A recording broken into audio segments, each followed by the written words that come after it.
Hello, everybody, and welcome to another episode of the Vidor Locksmith Show, where we are unlocking the secrets to success in the oil and gas business, one show at a time. I am super excited to be with you guys here today.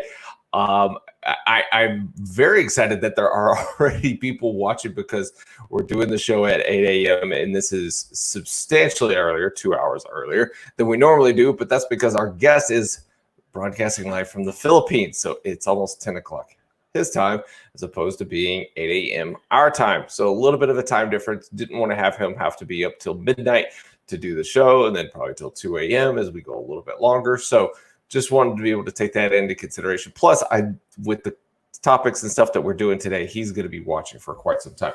So I've got a whole bunch of people coming in here and asking tons of questions on LinkedIn. I was not ready. I didn't even write the post correctly when we went live. So there's a couple of things that I messed up on. So if Blaine Como, if you're watching, there is already mistake number one. So we need to recommend this post for everybody that's in the group, recommended.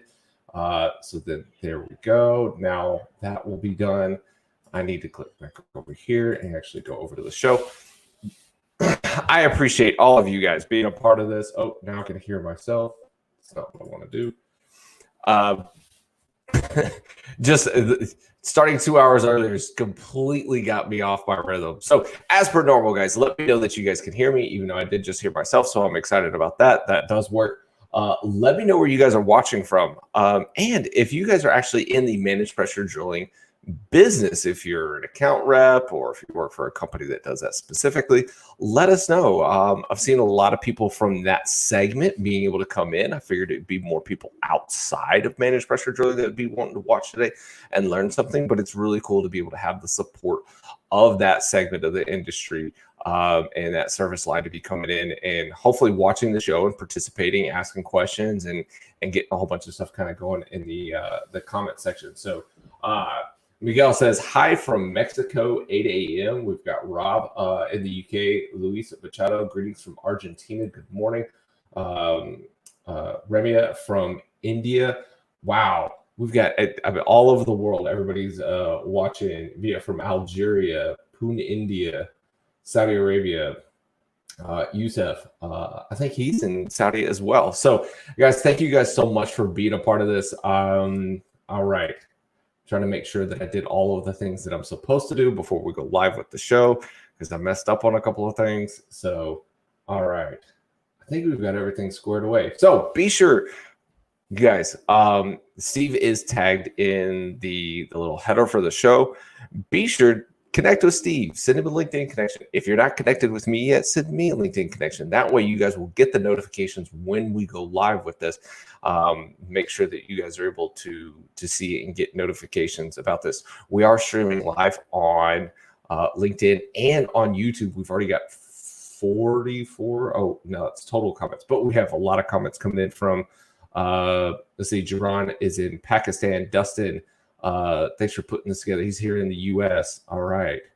Somebody watching from Tulsa, Oklahoma, Jeep 2 Live 86. So that's kind of weird when it's YouTube screen names versus LinkedIn screen names. Mike Barker. So thank you guys once again for watching. And where did I see it? I saw Ian McCourt's name. Where's Ian? I saw it. I know I saw it. There he is. Ian McCourt, 9 p.m. Thank you for watching, Ian. This is awesome. Okay. So let me do this. I got to find my buttons again. I am totally off my rhythm this time. That's okay. Anytime I've ever done like a sales presentation and completely off my rhythm, we ended up usually making the sale. And the times that I was like really spot on were the times it kind of crashed. So let me play this for you guys because as per normal, I have to let everybody know because it's still a little mind-boggling, I guess. This show is brought to you by Gibson Reports. Like that. Let me see if I can. There. Brought to you by Gibson Reports. That is my company. There. That's my company. This is what sponsors the show. Nobody else, just me. That's my actual business. I don't make any money from doing this. So we've got a whole bunch of free things on the website there. So feel free to go visit the website, gibsonreports.com. All right. That's enough of sponsoring and commercial nonsense. So, all right, back to the show. You guys check this out. I'll be right back.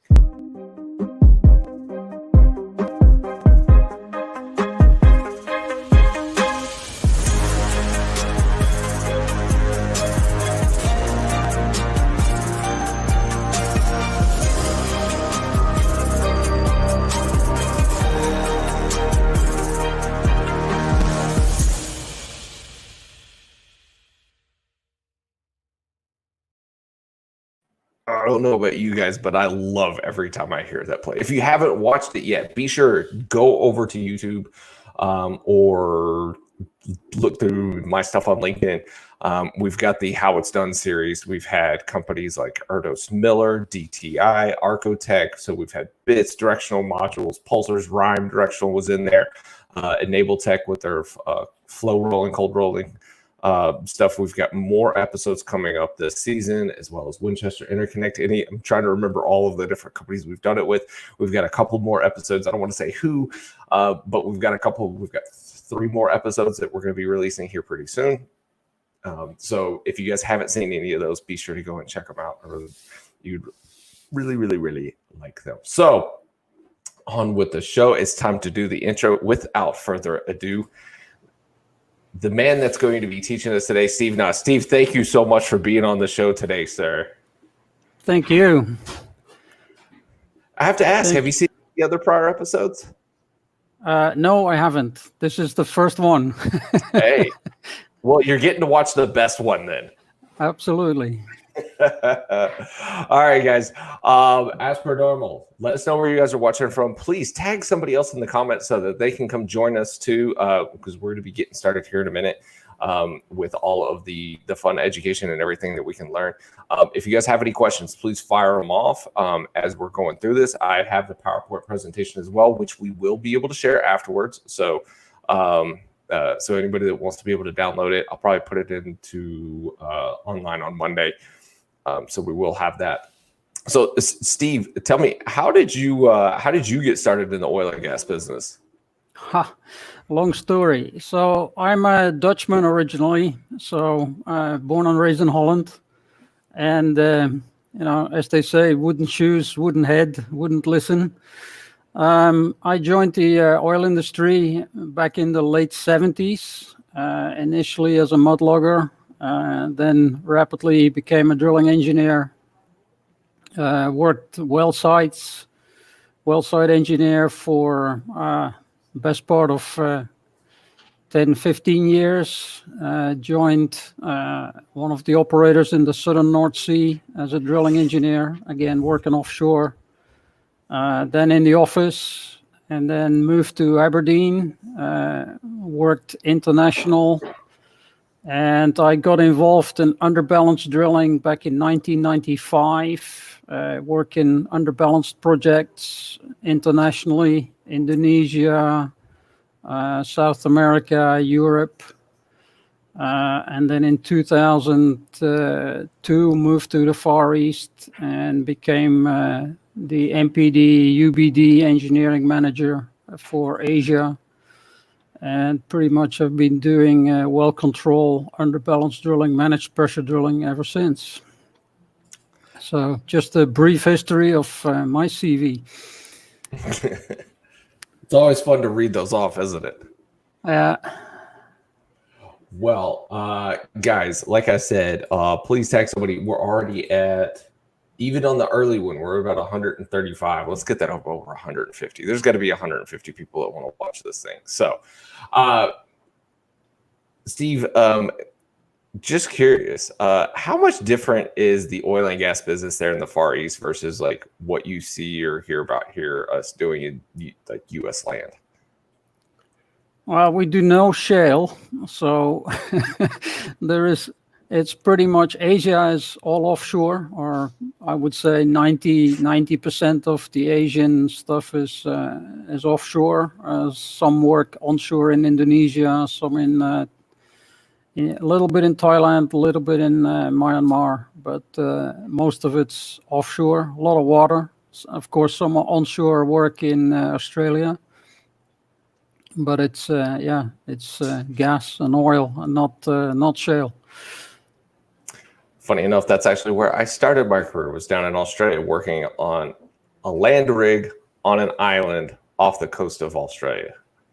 So there you go. Yeah, it was a Class A nature reserve. It's actually one place that Australians, even if they wanted to go there, they couldn't go there. And I got the opportunity to go there and see and be a part of the environment of where there's like, I don't know, I think there's like 20 or 30 species that only exist on that island versus, you know, anywhere else in the world. It's only that one spot. And you get, because of the restrictions, you can get up close and personal with a lot of these animals. You're not supposed to, but they come to you. So it was a lot of fun. All right, guys, we're about to go ahead and get this thing started. Thank you guys so much for being here. Steve, obviously, I know you're passionate about this. So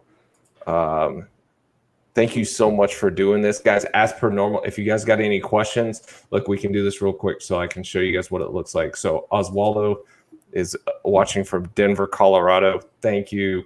We've got Mike Vanderstack. So like we can put your stuff up here on the morning. So then there's good old Ian McCourt, good old Barrow Island. He knows exactly what I was talking about. He's probably one of the guys that sent me out there. Yeah, see, a couple of people know about it's Barrow Island. Yeah.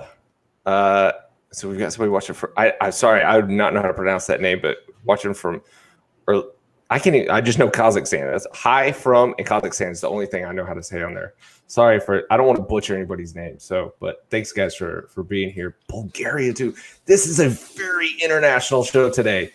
This is awesome. I'm enjoying the heck out of this. All right, guys.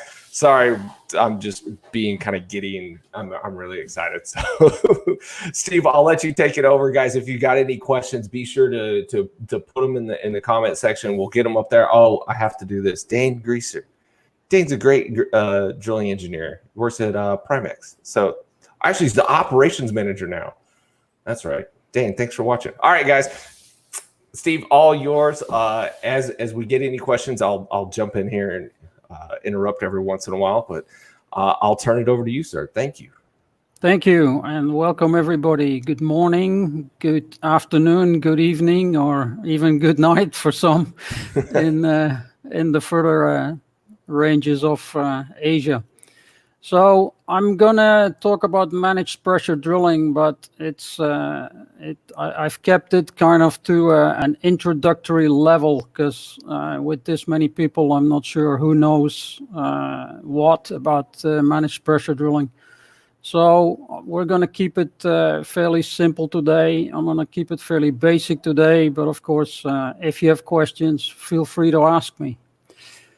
So we're going to start off with, what is it? What is managed pressure drilling? And then we're going to talk a little bit about how we do it and what the pressures are, et cetera, et cetera.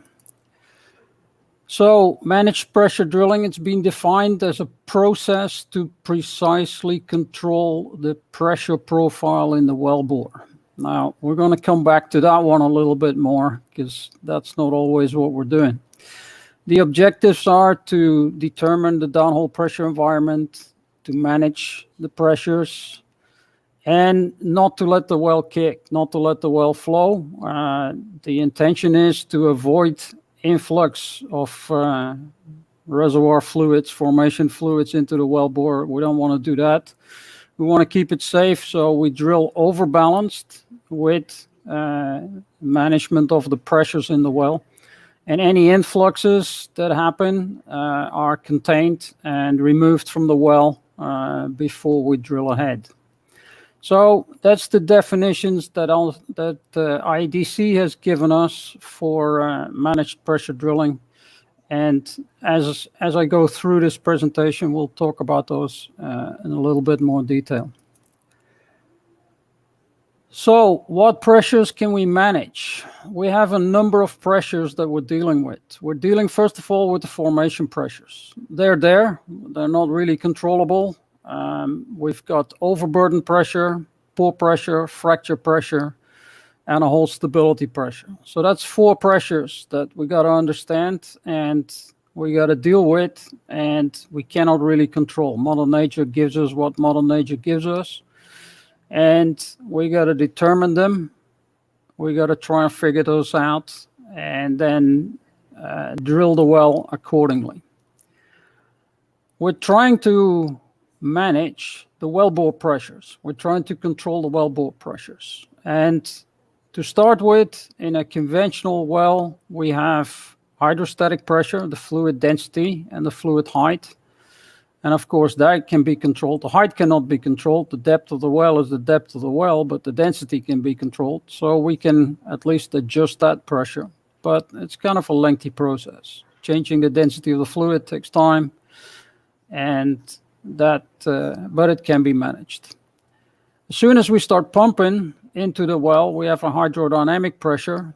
The flow rate in the well gives us some additional pressure losses. Those pressure losses are a result of the amount of flow, the shape of the well, the size of the pipe, the size of the well, the size of the hole. So that's all in a conventional scenario where we have those kind of pressures. So if we look at the U-tube of the well, we see the drill string. We have pressures in the drill string. Fluid goes down the drill string, out the bit, and back into the annulus where it's in contact with the formations. And it's the annular pressure that we're most concerned with when we're doing managed pressure drilling. Now, the pressure in the well, in a static scenario, let's say we have a fluid density of 1.2 SG, we have a depth of 3,000 meters, you got about 5,000 psi pressure at the bottom of that well. As soon as you start circulating, that pressure will increase by the friction pressure, which in my example here is 200 psi, 250 psi. So then that increases the pressure at the bottom of the well. And of course, hopefully that pressure in the bottom of the well is high enough to control the pressures in the well. I've lost my mouse here. So with that, in the conventional well, where we're not really drilling with managed pressure drilling, we're trying to have that static pressure sit somewhere between the pore pressure and the fracture pressure. If we go below the pore pressure, the well can flow. We can take an influx. That could result in a blowout potentially. And if we have the pressure too high in the well, we're approaching the fracture pressure, could break down the formations and lose the fluid in the well and lose returns. So again, both scenarios is something that we're trying to avoid, and we're trying to stay in between the pore pressure and the fracture pressure.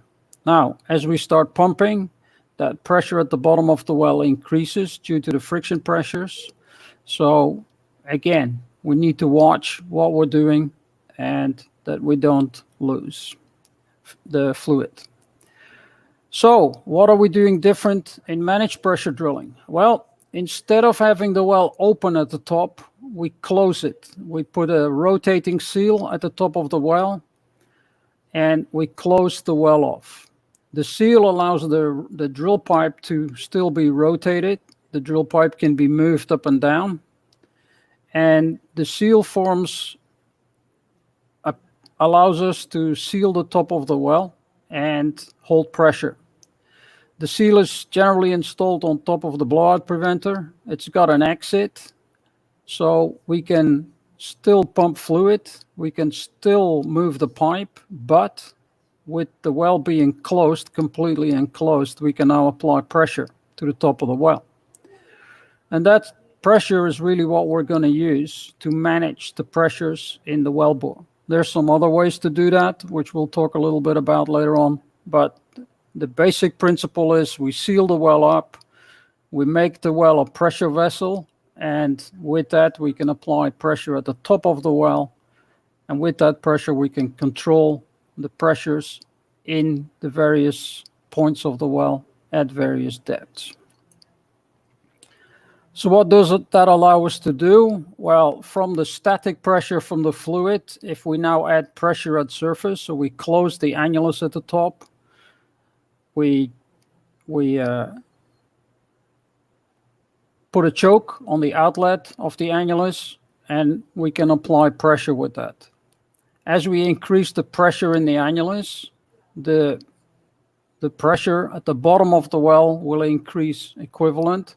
So with that, we can quickly control and adjust the pressures in the wellbore. We can let them go up or we can let them go down. So that's really what we're doing with managed pressure drilling. That's the easiest way to explain what we're trying to do. We're managing those pressures inside the wellbore to make sure that we stay below that frac pressure, but we stay above the bore pressure. Now, as we will see, that may get harder to do because we don't always know the pore pressure and we don't always know the fracture pressure. So that's the whole part of trying to understand that downhole pressure environment. Do we know what the pore pressure is? Do we know what the fracture pressure is? We have a prediction from our geologists, but is that indeed correct? Are those predictions correct? So, conventional drilling, the wellbore is open at the top. The pressure is controlled by fluid density and annular pressure losses. In managed pressure drilling, the wellbore is closed and the pressure is now controlled by fluid density, annular pressure losses, and the surface pressure that we apply to the well. That's all very nice and well. So what do we do then? The wellbore is sealed at the top. The seal is the rotating seal, rotating control device right there. And with that, the flow comes out of the well, goes into a choke manifold. The choke manifold chokes the flow in the well. And with that choking of the flow, we apply the pressure. There's a mass flow meter attached at the back of the choke, sometimes at the front of the choke, but for this sake at the back of the choke. So we measure the flow that's coming out of the well. We pump into the well. We measure the flow that comes out of the well, and the flow goes back to the shale shakers. We still have the ability to open that seal again and go back to a conventional well. So we can do everything that we can do in a normal well conventionally, as well as managed pressure drilling. So pressure can be applied to the well. We have a more accurate way to measure return flow from the well, and that gives us the real big advantages in managed pressure drilling. Now, as I said, the objectives are to ascertain the downhole pressure environment, the limits. We want to understand the pore pressure, we want to understand the fracture pressure, because then we can manage that wellbore pressure to be in between those points. So the well is drilled overbalanced. We're not letting the well flow, because if we did that, we'd be drilling underbalanced. And I'll talk a little bit about that in a minute. But MPD is intended to avoid continuous influx of formation fluids to the surface. Well control remains the same as in conventional drilling. And again, I'll come back to the well control aspects in a little bit too. Any influx, any flow from the formations that we see coming into the well is contained using an appropriate process. What is that process? We'll take a look at that in a little bit. So conventional drilling, again, the pressure is determined by the fluid column, the density and the frictional pressures. And really the only adjustments we can do there is to increase the flow rate or decrease the flow rate or change the density. In managed pressure drilling, we still have that fluid density, the frictional pressure, but now we can apply pressure at the surface. So pressure can be immediately increased or decreased, and any inflow into the well is very quickly detected by the flow meters. The pore pressure, shown in red here, and the fracture pressure shown in blue here, of course, plays in the open hole. Everything in the casing above the open hole, well, that's cased off, and that's pressure containing already. But The pore pressure is still a prediction. The fracture pressure is still a prediction. So we're trying to ascertain those two numbers. So that in a nutshell is what we do with managed pressure drilling. We're trying to manage the pressures in the wellbore, and we're trying to make sure that we don't have an influx and we don't have losses. And we can drill the well effectively through to reach its objectives. Now, what are some of the MPD applications? Well, lots of them, right? And we've kind of grouped managed pressure drilling into 4 subgroups. So what I've been talking about now is the closed wellbore drilling, managed pressure drilling, what we know as closed wellbore drilling. And that can either be a constant bottom hole pressure or however we manage that pressure in the wellbore. But we do pretty much the same thing with air and gas drilling. If we drill with air, we seal the well off at the surface with the same rotating control device. But now we don't pump fluid, but we pump air, or we even pump gas down the drill string and drill with that. We can mix the air with mist, we can do it with foam, or we can pump fluid with air in it. That's what we know as performance drilling. That is normally applied in hard rock drilling operations, where there is no flow from the formation. It's just very, very hard rock, and we do that to drill faster. It's a form of managed pressure drilling, very low pressures, but very high drilling rates. Then we have underbalanced drilling. Underbalanced drilling is really drilling, allowing the well to produce oil or gas all the way to surface whilst we are drilling the well. So underbalanced drilling is very, very different from managed pressure drilling. Underbalanced drilling is really done in reservoirs where we're trying to enhance reservoir performance and making sure we don't damage the reservoir, or we're trying to determine the flow capabilities of the reservoir. Then we have some dual gradient options, which is kind of managed pressure drilling. Mud cap, floating mud cap. So the fluid is somewhere down below the surface of the well, and we're trying to make sure that we can still monitor the pressures in the well. Or we have a slight amount of pressure on top of the well and 2 different fluids, one down the drill pipe and one down the annulus, the drill pipe encasing annulus. And we're trying to control that. This dual gradient drilling is done a lot in the fractured carbonates and the fractured formations, especially here in Asia.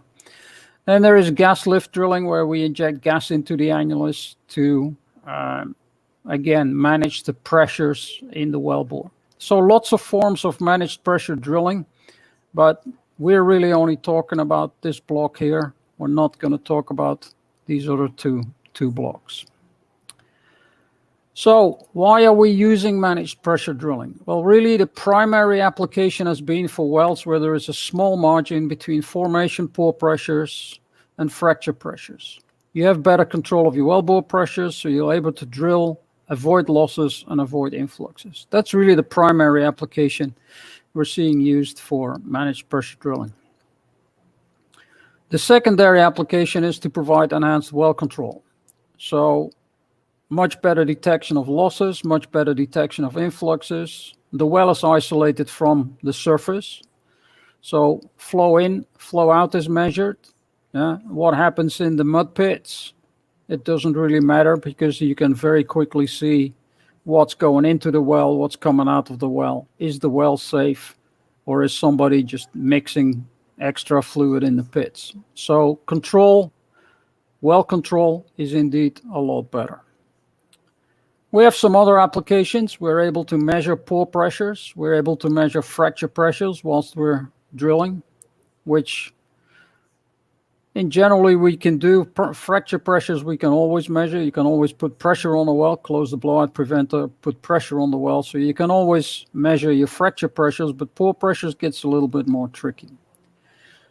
You have the ability to drill with a lower mud density and just use higher surface pressure, and the ability to cement casings and liners without losses. Cement is generally heavier than fluid, so when you cement casings and liners and the cement goes into the annulus and up alongside the casing towards the top of the hole, then there is a potential that your pressures in the well become too high and you have losses. You lose your cement and your casings are not properly cemented. So MPD is used to help cement casings and liners without losses.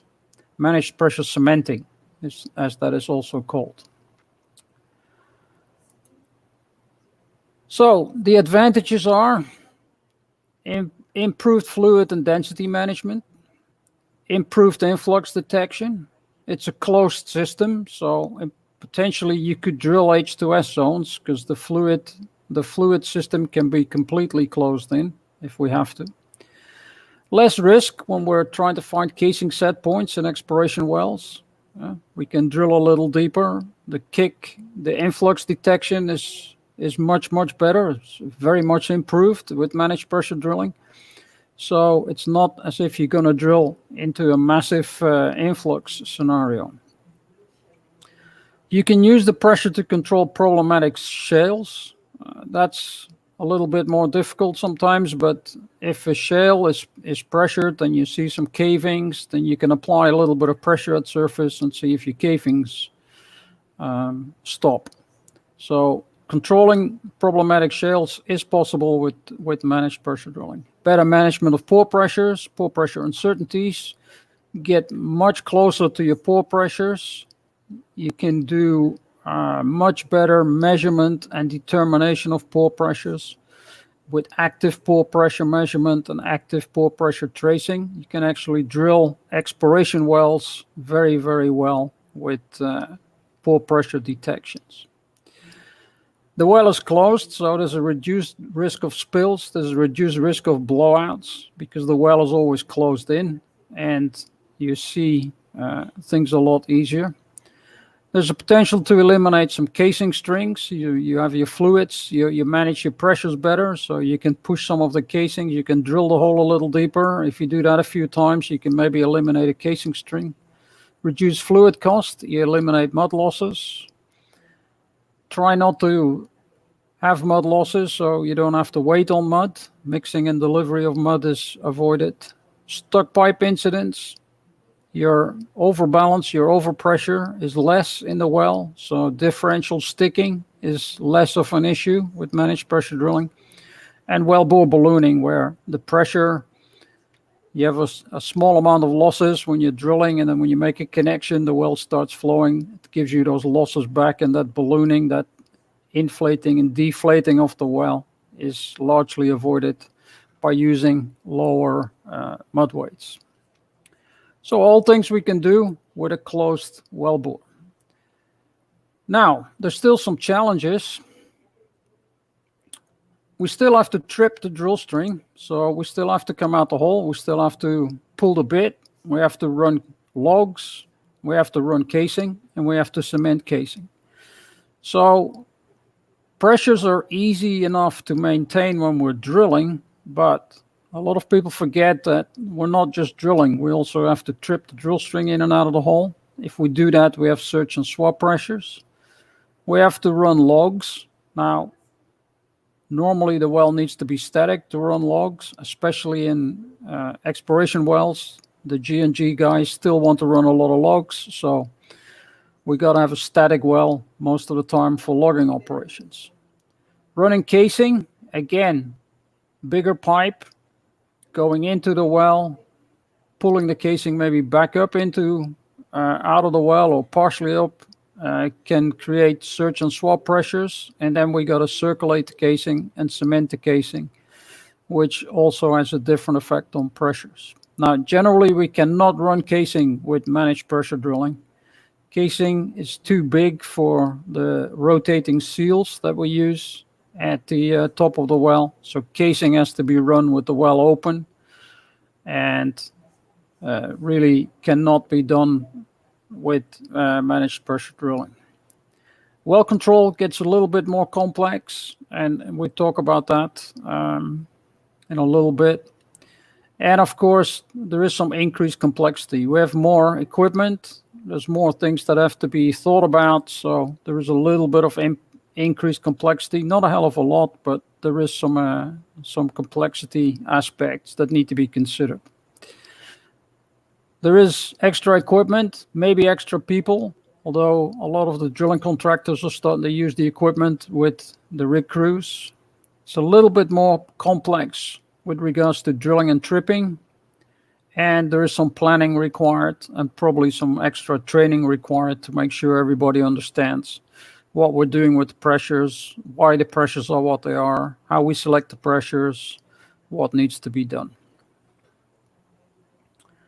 Now, one of the more important aspects, of course, is well control. And that's really what this is all about. In managed pressure drilling, we're trying to manage the pressure, so we're also trying to manage the control of the well and the well control. We're trying to avoid blowouts. Steve. Yes, sir. Sorry, I was going to jump in here. We've had a couple of questions, so I do want to try and get one of these in here. So the first one, if you can see it, from Carlos Nunez. What do you prefer, the Coriolis meter upstream or downstream of the choke, and how can it affect if I have a small gas kick? I don't prefer anything. I have to live normally with the equipment that arrives, but yeah, we've seen.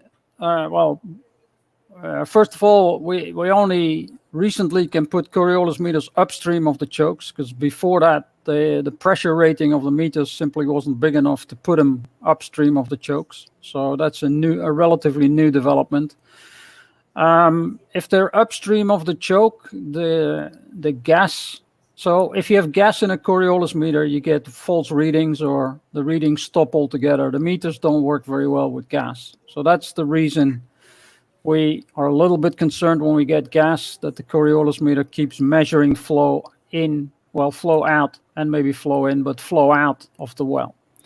So we can put the meter upstream of the choke because there's positive pressure on the flow still, and with the pressure, the gas doesn't break out. So there's no free gas in that Coriolis meter, and it avoids the false readings or the error readings in the Coriolis meter.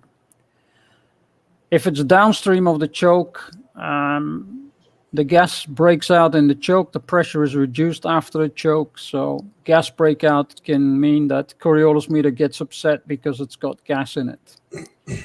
If you have a small gas kick, the Coriolis meter can go what we call blind, so you can't see the flow anymore. And then, of course, there's a danger that you take another gas kick because you can't see if the flow in equals flow out in the well.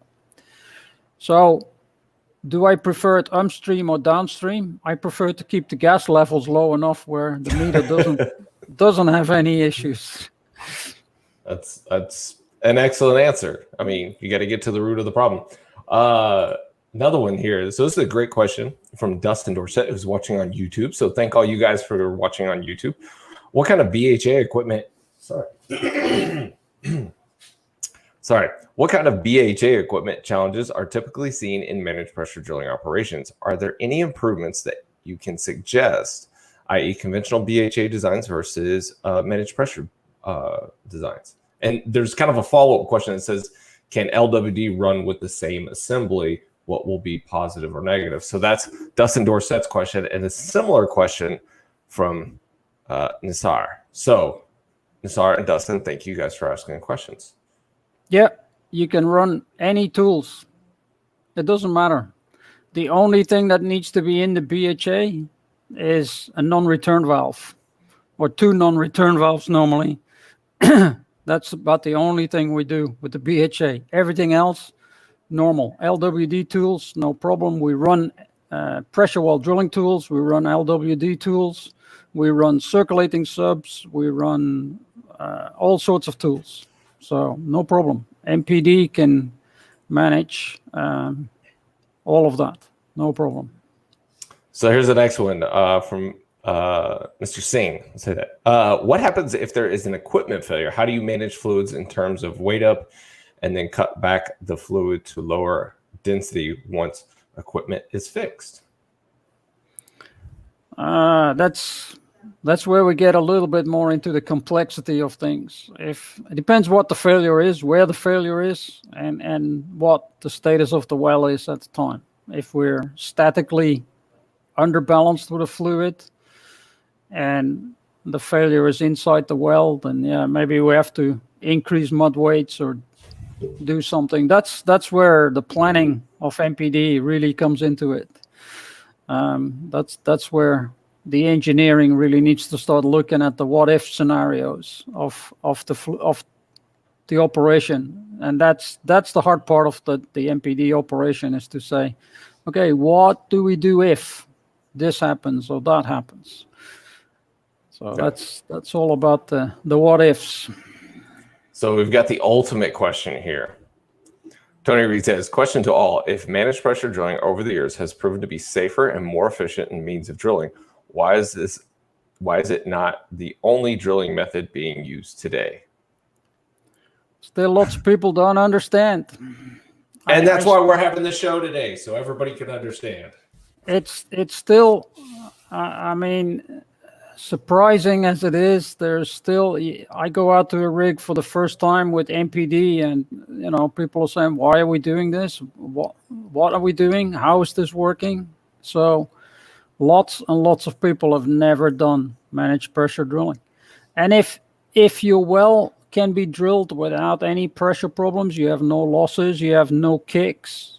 There's guys in the industry that have worked 20 years offshore, have never seen a kick in their life. They have their well control certificates, but have never seen a kick.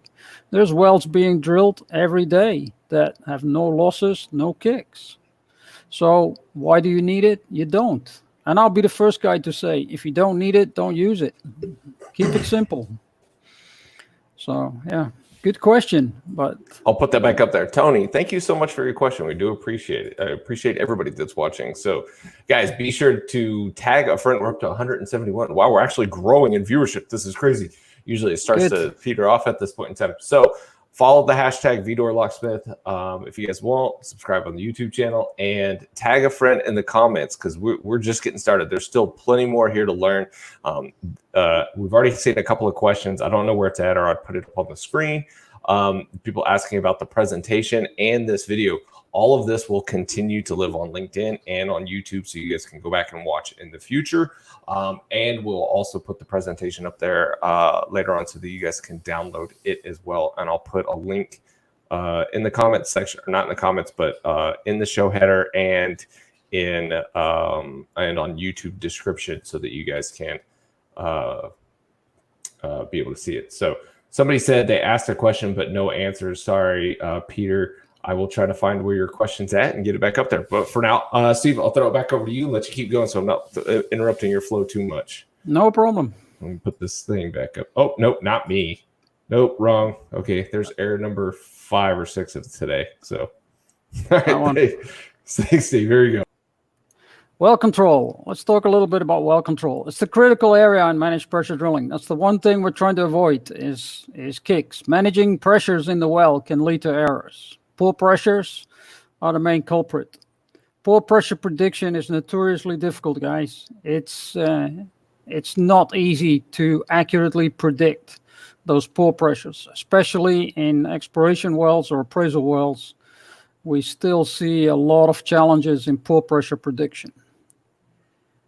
So it's critical that we have procedures and training to ensure that everybody understands what's required if an influx happens.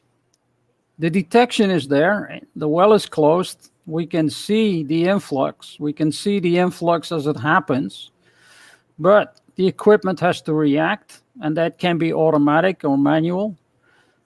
Sometimes it's pilot error. Sometimes it's equipment error. If the pore pressure exceeds the wellbore pressure, in a porous and permeable formation, the well will flow. An influx will occur. It has to be detected, and then somebody has to do something. Yeah? MPD doesn't avoid kicks, and it doesn't avoid losses. It makes them easier to detect them, but it doesn't make them go away. I've had issues before with people saying, hey, how come we still took a kick? We were using MPD. Well, we're using MPD because we're trying to manage the pressures, but the pressures are not always predictable.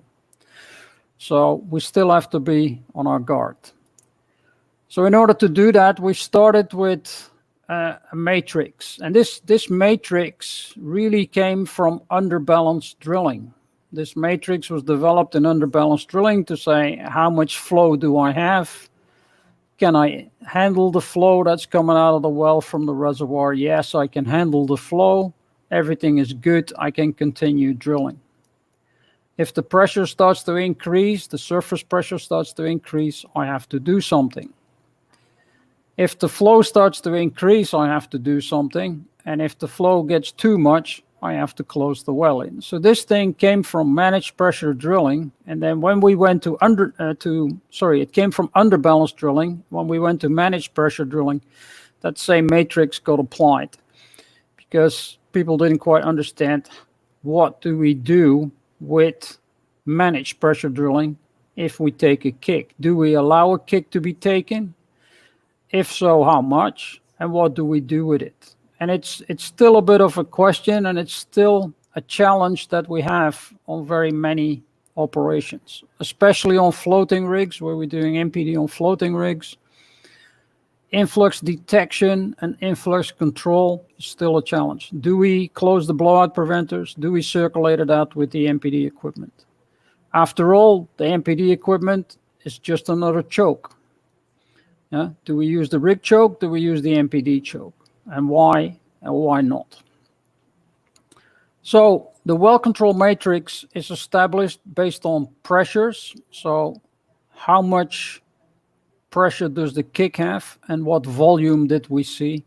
If there is no kick, well, we just continue operations. But if something happens, what is done? What are those pressures? So that still needs to be looked at. We've gone a little bit further from that. We're starting to work on these influx management envelopes to better define for each hole section, okay, how much pressure can we actually handle from an influx? How much influx volume can we handle?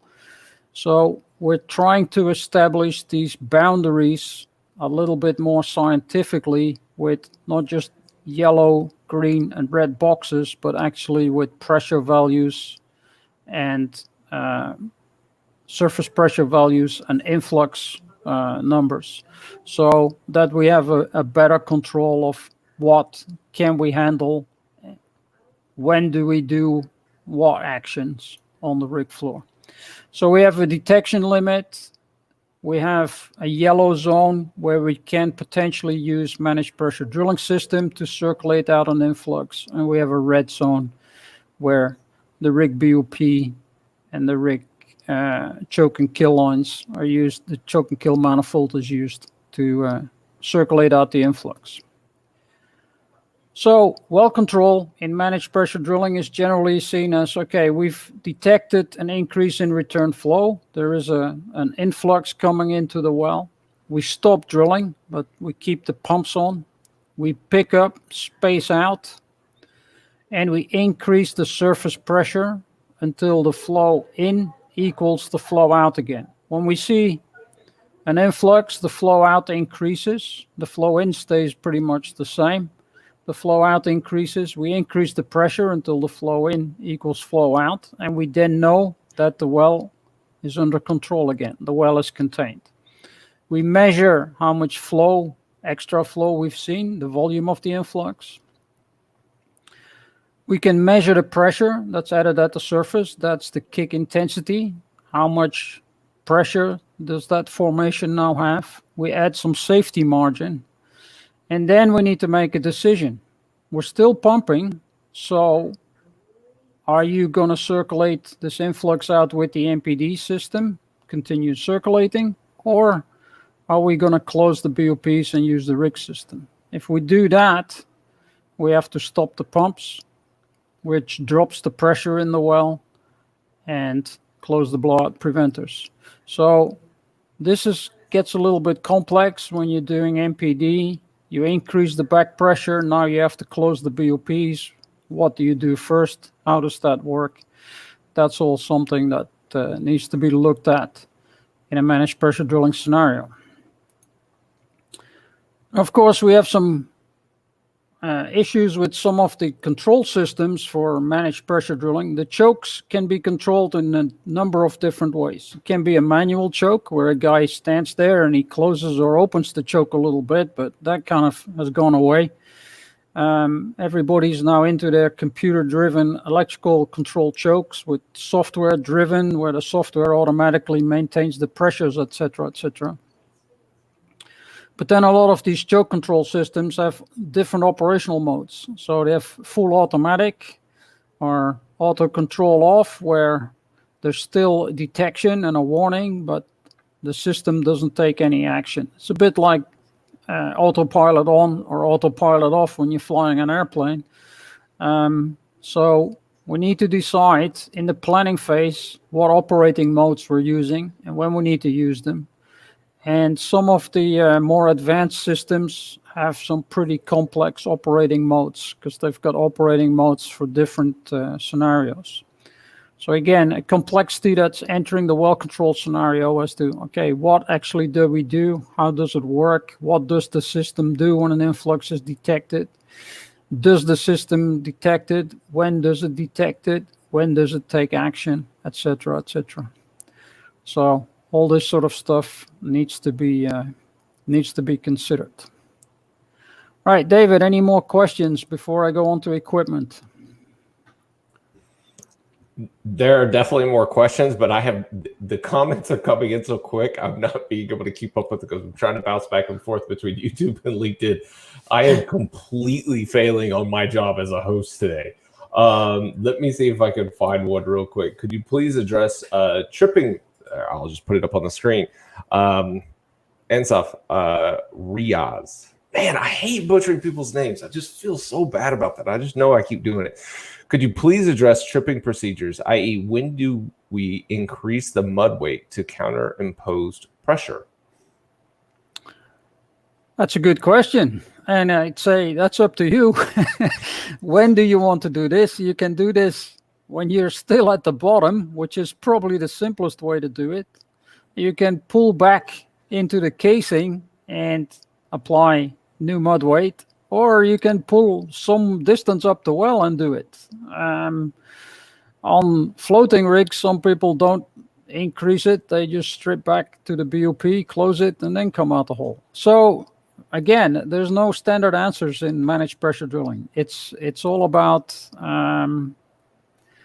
how do you want to do it? What do you want to do it? What are the risks? And how do we manage those risks? And what's the easiest? And what can the rig do? And you know, that's a hard question to answer. There's not a straight answer. It's the common oil field answer. It depends. Been seeing that a lot. I actually have a question from Martin Parker. He actually posted on somebody else's post, but he said, could Steve comment on the importance to having more than one pressure transducer to modify and verify the wellbore pressure? Yeah, you have very often we have a pressure well drilling tool, and we'll have a sensor at the top of the well, multiple sensors because they fail. And yeah, it's better to have more pressure sensors, the better, as long as we then understand what they're all reading, because I've seen that challenge where we have a number of pressure sensors, they're all reading something different, and then everybody goes, what's happening here? So it adds to the confusion sometimes. So follow up to that. So when you say pressure, a downhole pressure tool, pressure well drilling tool, somewhere inside of the drill BHA string. drill string in most likely in your MWD LWD system, and then you've got, like you said, as many at surface as possible. Is there a proper practice before prior to spudding the well to be able to pressure check everything uniformly so that, you know, everything is at least on surface at the shop reading the same, you know, the same thing, you know, to be able to calibrate against one another. Yep, that's something we do every hole section before we start drilling the shoe. We test all the pressure sensors. We make sure everybody reads the same pressures. We make sure the PWD, the downhole pressure, is calibrated. I've seen errors with that. And that gets pretty interesting when your pressure well drilling tool at the bottom of the well is not calibrated correctly and it reads a very different pressure than your mud weight. So that can happen. Those calibrations can be off. But yeah, most of the time we check that before we start drilling with MPD. So how crucial is it to have the PWD tool? It's not 100% crucial, but it helps.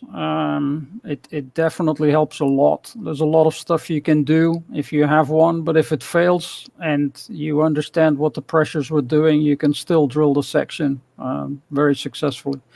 They fail, and then it's the question, well, do we trip or do we drill ahead? Well, if the thing has proven with the model that we use at surface, and the model and the tool are very close, and very often we say, well, let's just drill ahead the last few meters or the last couple of meters with the tool, and or with the hydraulics model, then that works. I have a hard time believing that you say a MWD or LWD tool would fail. I don't see how that could ever happen.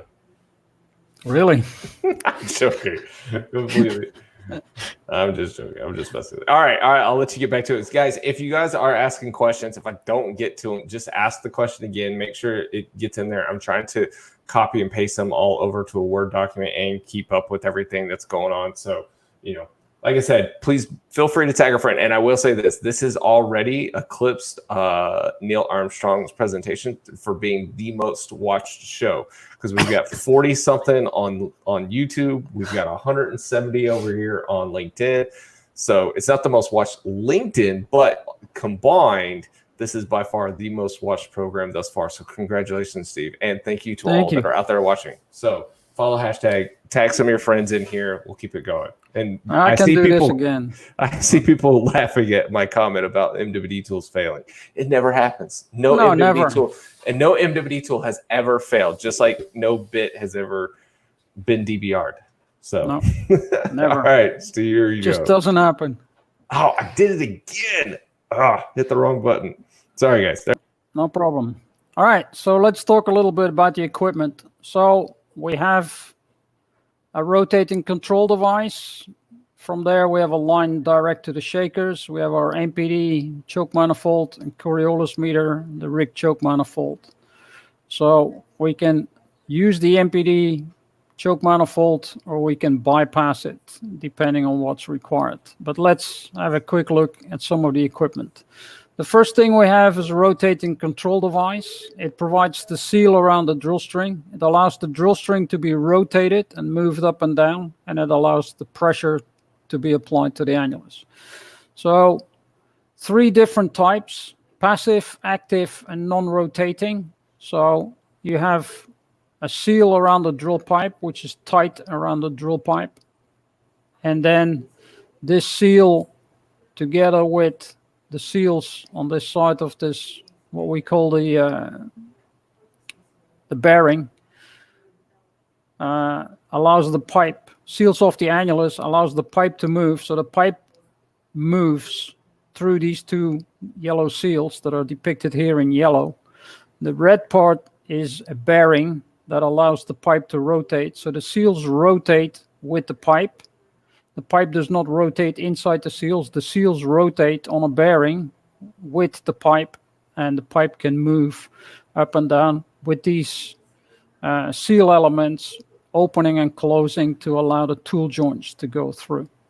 So it is actually a pretty complex piece of engineering with these seals, the pipe that's rotating and the upset on the tool joints, and it all goes through and maintains the seal on the well. So the passive sealing devices, it's that that rubber, that seal, is pushed against the drill pipe. The pressure in the well energizes that seal, and the bearing assembly allows the pipe to rotate, and the flow basically goes out from there into the flow line. So that's a passive sealing device. There is some active sealing devices where the seal is energized based on the pressure in the wellbore, especially with underbalanced drilling. The active sealing devices, as shown here, this is the old Schaefer PCWD, pressure control while drilling, they call that thing, or pray constantly while drilling. This was one of the active sealing devices. There used to be a couple more. They kind of went away for a while, but we now have a new active sealing system for deep water operations that has so far proven to be very effective, which is a sleeve that sits around the drill pipe. The drill pipe moves internally here. The drill pipe rotates inside this seal, and it's an active seal whereby the pressure on the seal is monitored, and the pressure on the seal increases. The pressure on the drill pipe increases as the pressure of the wellbore increases. So generally working pressures around 2000 psi working, and static 5000 psi for most of these rotating control devices, RCDs as they're called. There is a non-rotating sealing device, some of the newer developments that are still being worked. It's got multiple rubber packers with different pressure regimes split across these packers, and pressures are maintained at different levels over these 4 sealing elements that allow the pipe to rotate and be moved up and down into these devices. So again, a vast array of rotating control and rotating sealing devices that can be used for managed pressure drilling. Lots and lots of manufacturers, lots and lots of systems out there. So it's an open market, and it's a pretty big market. Most of the RCDs have some pressure limitations. As you increase the rotational speed of the pipe, the pressure rating will go down because of the bearings. You can imagine that an 18¾ opening in a BOP, when you apply pressure to it, you have a large upward force. The higher that pressure is, the higher the upward force is, and the higher that bearing assembly on that RCD needs to work. So getting rid of the heat and making sure that the bearings last is one of the challenges. So most RCDs have limited pressure ratings, and the pressure, the maximum surface pressure has to come down as the RPM increases. The RCDs are now designed to API 16 RCD. So the API Institute has developed a specification for RCDs. It's been in use for a number of years. So most providers of RCDs will have a 16 RCD compliant piece of equipment. The sealing elements, 4 types generally: natural rubber, polyurethane, nitrile, and butyl, used for different fluids, for different operations, water-based, oil-based, HPHT, or geothermal. The butyl ones are geothermal only. They've got a high temperature limit, but most of the time we now see natural rubbers or polyurethane sealing elements used on the rotating control devices. The fluid and the temperatures are the main drivers for selection of the sealing elements. The sealing elements are changed normally every trip. Every time we pull the bit out, we put a new seal element on, and we have some seal elements installed and standby, normally on a stand of drill pipe standing in a derrick, ready in case they start leaking. They wear out as the pipe moves through it. The tool joints move through it. The seals wear out and will start leaking. So most elements last 75 to 100 hours, depending on conditions of the drill pipe, the well, and the temperatures, etc., etc. A lot of variations in there.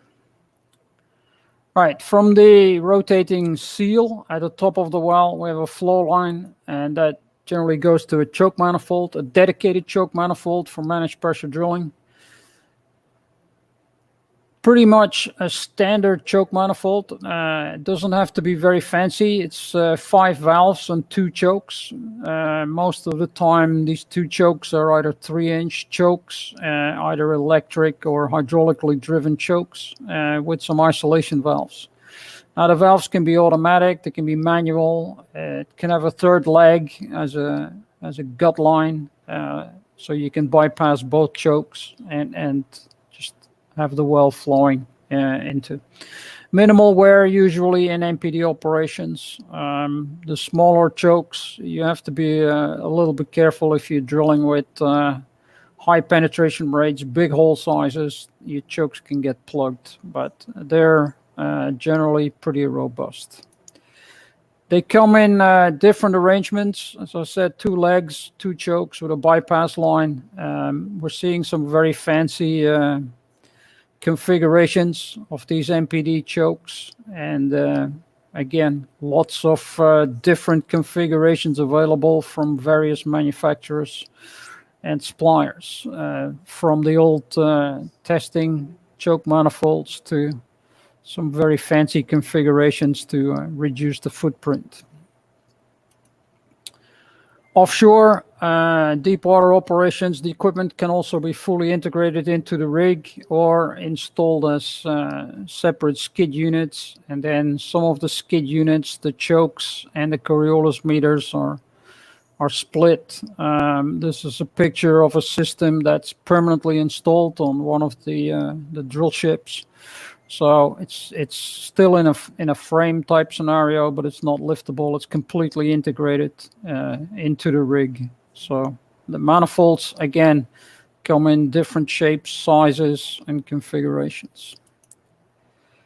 The metering manifold, the Coriolis mass flow meters have become very, very common and very much used in MPD systems. They're very accurate. The challenge is they look very big, but they've got 2 tubes inside that are smaller, and there is always a risk that these things become plugged if you push high cutting loads through them. They're sensitive to spurious vibrations, especially if you've got free gas in the return flow. So, but reliable. Generally very reliable meters. We've now got high pressure and high flow rate meters. They measure temperature and density, so they give you a lot more information. So just wrapping up on the equipment, it's relatively simple to use. Lots of equipment specifications and operational procedures to be understood. You know, what are you going to do with the well? What operations are required in the well? How many trips you're going to make? Can everything you're going to do in the well be done? And can the pressure still be managed? Are you going to core? Are you going to run logs? Are you going to do any other things? So remember, it's not just drilling, tripping, logging, running, casing, and cementing. All has to be done. And you still have to manage those pressures. That's what it's going to be all about, managing those pressures. So hydrostatic pressure. Hey, Steve, I want to jump in and ask a couple of questions because we've had a couple of come in across this topic. So once again, Dustin Dorset jumps in here with managed pressure drilling and the use of rotating control devices. Are there any concerns with slip cuts or any surface inconsistencies on the drill pipe affecting the sealing capabilities? Yes, the drill pipe should be in fairly good condition. It's not so much the slip cuts. It's more the tool joints, because the tool joints have the bigger OD. So any grooves on the tool joints, any hard banding on the pipes. Hard banding just wears those seals out very, very quickly. Grooves can cut the seals very quickly, and rig offsets where the rig is not fully aligned over the RCD and the rig is to the left or to the right of one side. It can wear that rubber element out fairly quickly. So yeah, there's always concerns about pipe. And of course, the right seal element for the pipe size has to be used as well. That's of course a given, but we still see errors with that too. If it's too big, it'll leak. If it's too small, the pipe won't go through. Wouldn't there be the possibility of just like running it like a Kelly, where there's just a single stand or a single joint that has this equipment on it, and you use that to be able to just keep feeding drill pipe in below it? Yeah, but the drill pipe still has to be moved. You still have to pull 3 tool joints through it. You can do that, but you don't want to pull that element out every time you make a connection. So you have to feed the drill pipe through it, because you're holding pressure on the well. So that's right. I just screwed all of that up. Okay. No, that's fine, but that's what it takes. Think about it, and then it becomes obvious. Yes. All right. So MWD, this question. How do you get the lower? This is one of the advanced questions. 2 questions.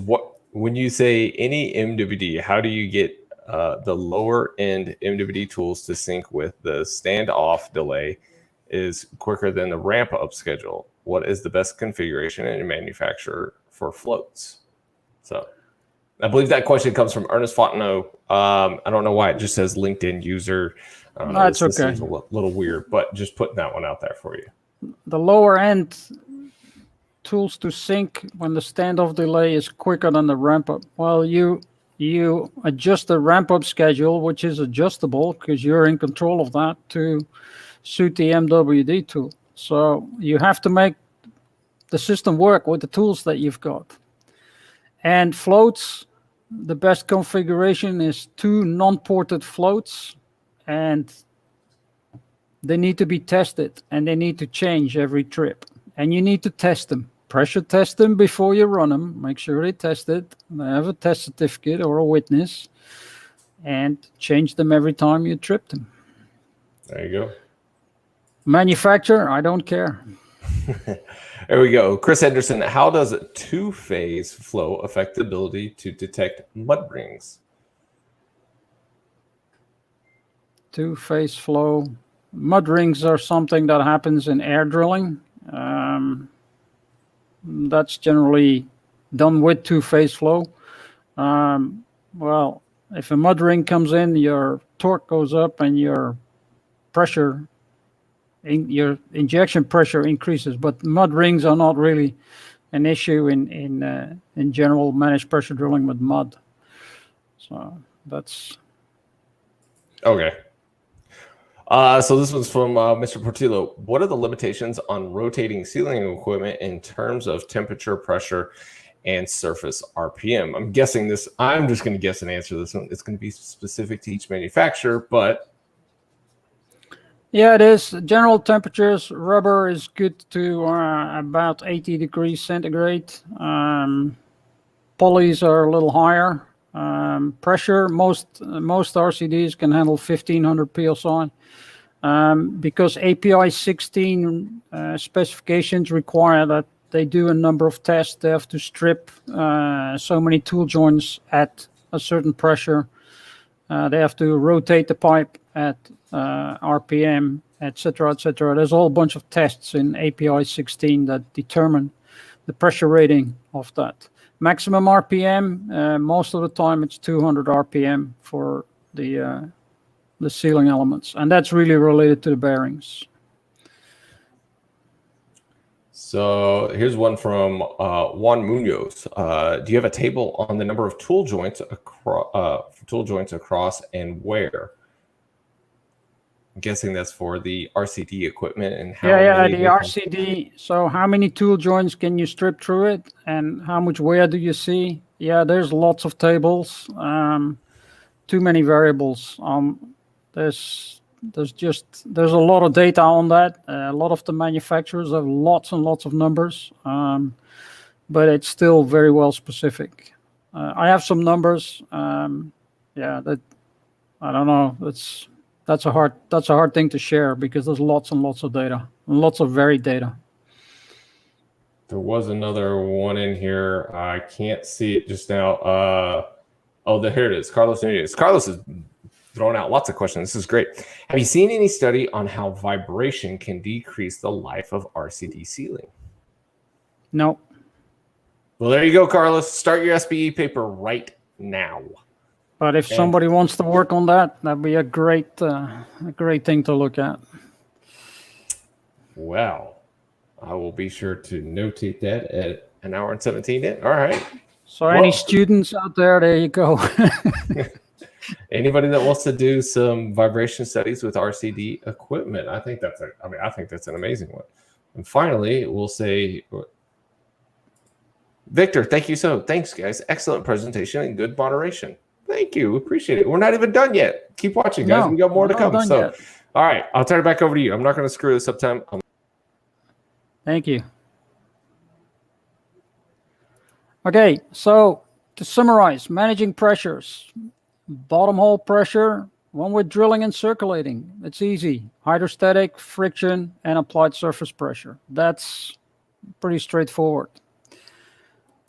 But now we're going to start tripping and running casing. What does the bottom hole pressure now become? Hydrostatic pressure, which is basically your mud weight, some search and swab pressures, and maybe applied surface pressure if you still seal at the top when you're tripping.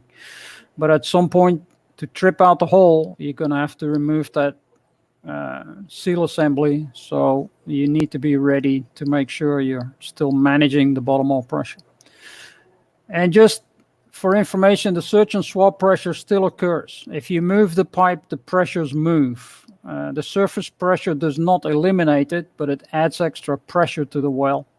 So that helps, but the search and the swab pressures do not go away. As soon as you move the pipe, you have search or swab pressures. Record, and read. When you drill wells, make sure the data is collected. Make sure you look at the data. This is a connection from a PWD tool together with flow rates. So this was taken from the downhole data on a PWD tool. And this is a connection because we were trying to establish the ECD in the well, which is the difference between this part of the connection and the part where we were drilling, these two parts. And you see there's some pressure fluctuations as we're getting ready to make the connection, where the driller picks up and slacks off. That's your pick up and slack offs. And then when he goes back to drilling and goes back to his full drilling flow rate and puts the system back on bottom, you see some pressure variations. Understanding these downhole pressures and making sure you can correlate this pressure to what your model tells you is very, very important. So after the well, lots of work to be done in looking back at what did we do? Did it all work? Were my calculations correct? Did we achieve what we set out to achieve? Quickly on some standards, 4 standards available for managed pressure drilling. 92M for surface wellheads, 92S if you're going to drill from a floating rig, 92P if you're going to do pressurized mud cap operations, and 92C if you're going to do controlled mud level operations, which would be something like a pumped riser system. So those 4 92 series are pretty much the most important ones. If you're going to do managed pressure drilling, make sure you go through that relevant standard so you capture all the information and you have complied with all the standards.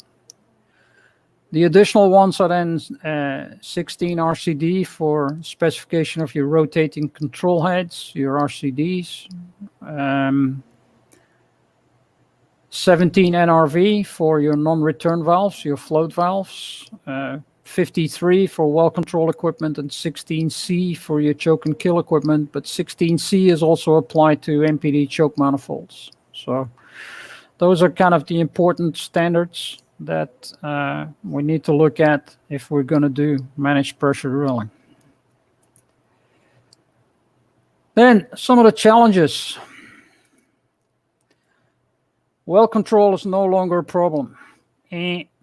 That's not right. Detecting and an influx quickly and acting is still an essential part of managed pressure drilling. Even with the automatic systems, we need to understand what does the system do.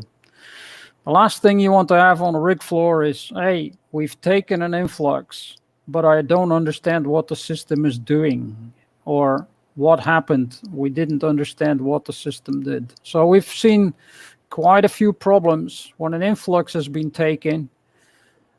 Pressure is increased. How far do we increase the pressure? How fast do we increase the pressure?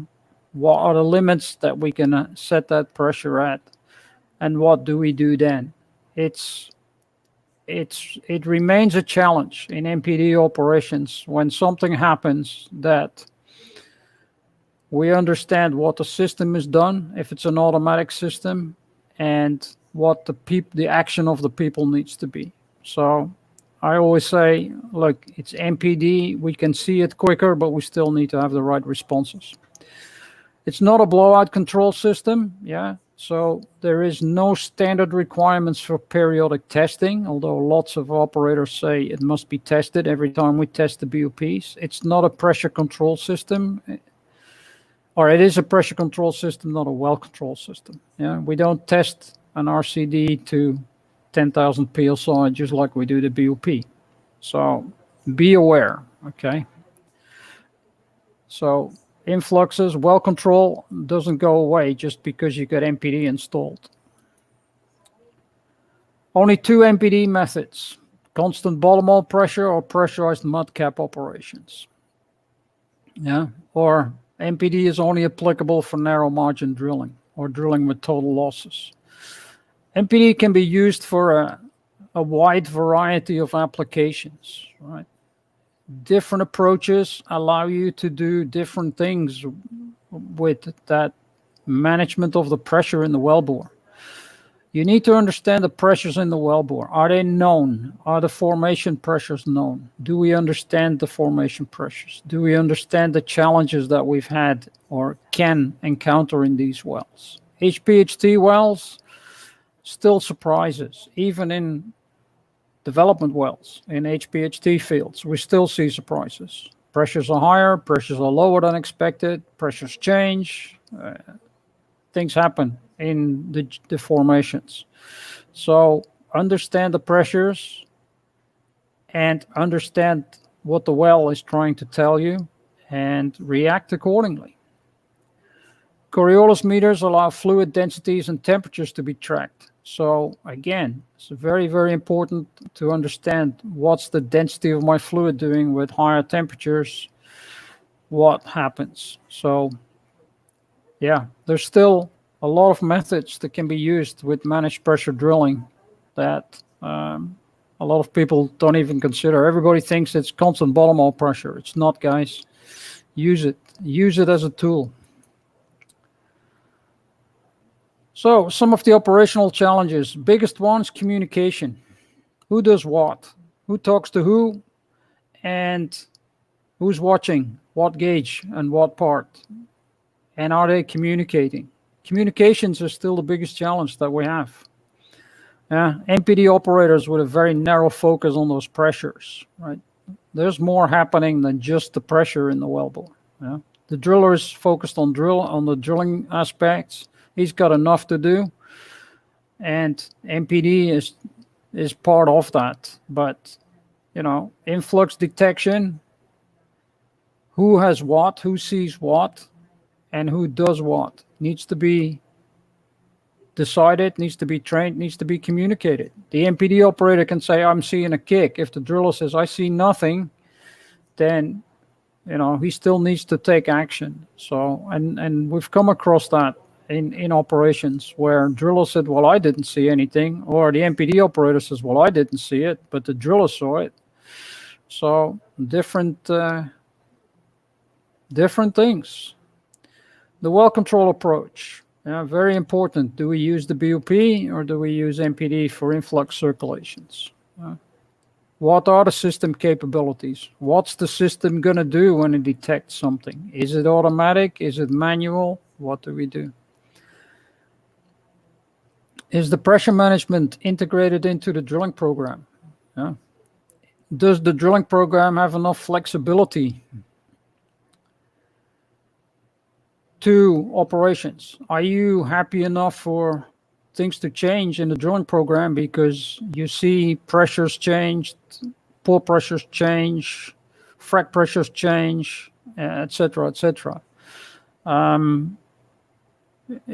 You still cannot drill without kick tolerance. If an influx is taken, the pressure still has to be increased. If you've already got losses and your pore pressures are still increasing, it's important that everybody understands what to do and what impact that has to a drilling program. Right. MPD competency is still a challenge. We're seeing lots of turnover in people, lots of people moving. When you come onto a new system with new capabilities, make sure everybody is competent. It is super, super important. So, last few slides. Planning. Drilling is the simplest part. The bit on bottom, circulation, pressure can be applied. But what mud weights are you going to use? What are you going to test before you drill out the shoe? Are you going to drill out the shoe with MPD equipment, or are you going to bypass it? If you're going to bypass it, can you still see? If you were to take an influx right outside the shoe, would you still see it? What mud weights are you going to use? What flow rates are required for the LWD? And what flow rates are required for other downhole tools? How are you going to do leak-off testing? Gas detection. Your wellbore is now closed almost all the way to the flow line. So where's your mud loggers going to have their gas detectors? How is that monitored? If you do see gas at surface, are you going to use the mud gas separator, or are you going to still flow to the shakers? If you are, when are you going to use the MGS, the mud gas separator? And can you drill with that thing? Or can you circulate at full rates through that mud gas separator? So lots of things. Making drill string connections, pressure limits, surface and downhole. What happens if the floats fail? What are you going to do? Again, event handling, plug drill string, washouts, hole collapse, stuck pipe, LWD failures, etc., etc. Wash pipe failures, pump failures, all sorts of failures can happen on a well.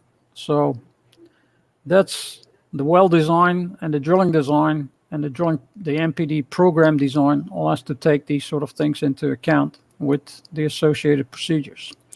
Now you're going to start tripping. Are you going to back ream? Are you going to pump out? What are your surge and swap pressures going to be? How fast can we trip? Can we pump a slug? Do we need to hold pressure when we're tripping? How are we going to line up the trip tank if we're still stripping out the hole? Can we use the trip tank with the RCD? Generally, you can't use the trip tank when you got pressure on the well. So how are you going to do that? Influx detection during tripping. When you swab a kick in, can you see it? How do you see it? Where do you see it? Who sees it? If you're going back in the hole, are you going to see the losses? Is the trip tank monitored? Is the trip tank monitored, or are the RCD seals in? If the RCD seals are in when you're tripping back in the hole, how are you going to see if you got losses? All these things have to be thought about. Running casing. RCD, you can't really run casing through an RCD. Yeah, you could run 7-inch casing if you had to, or smaller through an RCD, but then you can't run centralizers or any special tools. So most of the time, the well needs to be open when you run casing. So again, casing running speeds need to be planned with regards to pressures. Annual pressure losses when we start circulating with casing are a lot higher. What rates are we going to use? So MPD is no longer active, so influx and loss detection is back to conventional methods. All these sort of things have to be thought about when we're doing managed pressure drilling. Then comes cementing operations, right? So you can still use MPD because your casing is generally set, it's in the wellhead, you can get a drill pipe crossover on it, you can go back to putting the rotating control device on and use the MPD system.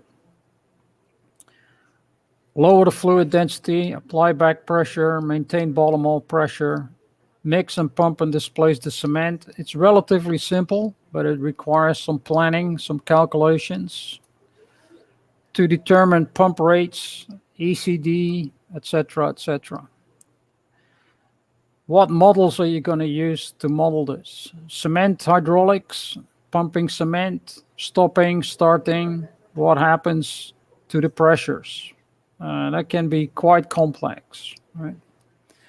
So casing gets to TD, what pressures can I maximum have?